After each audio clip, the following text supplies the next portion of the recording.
Agora, por que problema? Qual é a causa que faz uma história ser feliz ou infeliz? Qual é a causa? A causa é você. A causa é cada um. A causa é o mesmo que está experimentando. Quem está experimentando a história também é o criador da história que está experimentando. É cada um. Eu estou sempre experimentando a minha história.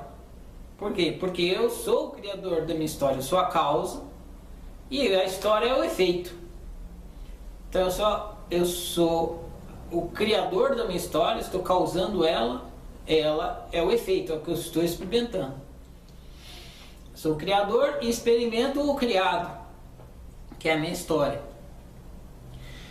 Então, qual é a causa da história infeliz?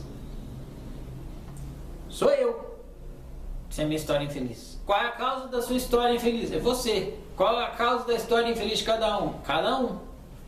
E qual é a causa da história feliz? Minha. Sou eu. Sua. Você. De cada um. Cada um. Cada um é a causa da própria história. Seja ela feliz ou infeliz. Então nós somos a causa da nossa própria história. A história é o efeito. A gente experimenta a história. Esse efeito pode ser um efeito, pode ser um tipo de efeito ou outro tipo de efeito. Um tipo de efeito pode ser história feliz, o outro tipo, história infeliz. A causa é a mesma, sou eu. Então eu posso estar criando história feliz ou história infeliz. Posso estar causando história feliz ou infeliz. Estou experimentando um efeito. Por quê? Porque eu sou a causa. Você está experimentando um efeito, uma história. Por quê? Porque você é a causa. Ou seja, cada um é o escritor da própria história.